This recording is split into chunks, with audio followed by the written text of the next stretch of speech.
Breaking news, a new development plan has been announced for the Renaissance Center in Detroit, which includes the demolition of two of its towers. Bedrock and General Motors revealed that they intend to remove the two towers closest to the river, along with the low-rise base of the complex.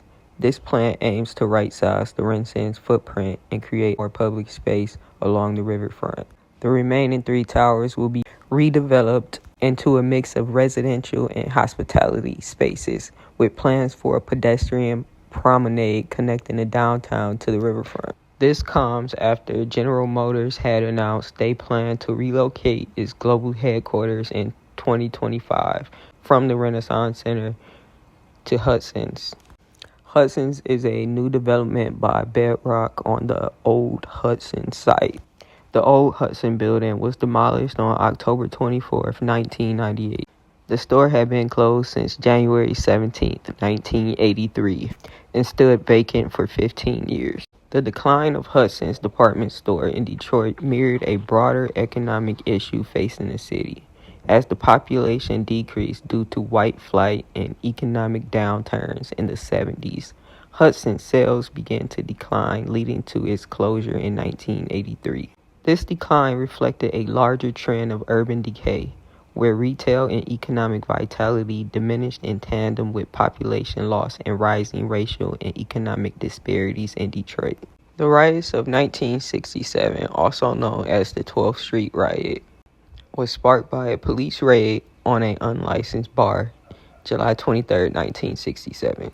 The raid took place during a welcome home party for two Vietnam War veterans, and police arrested everyone present, including 82 African Americans. As the police escorted the patrons out, a crowd gathered, leading to tensions that quickly escalated into 5 days of violence involving looting, arson, and confrontations between African American residents and the police. Underlying causes included racial tensions, police brutality, unemployment, and poor living conditions for black residents. The riots resulted in 43 deaths, 1,000 injuries, and significant property damage. They heightened the systematic racial inequalities and accelerated white flight from Detroit.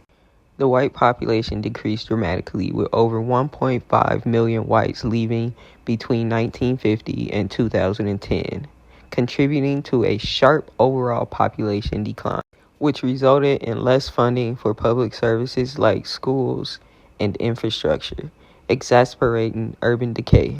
The migration reinforced racial segregation as whites moved to suburbs, leaving a predominantly black city. This shift contributed to the election of Detroit's first black mayor, Coleman Young, in 1973, and reshaped the city's cultural and political landscape.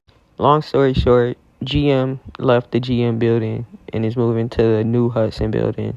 The new Hudson building is where the old Hudson building used to be, and they're demolishing two of the towers of the GM building. Here are some pictures I've taken of the GM building over the years. I love the Riverwalk.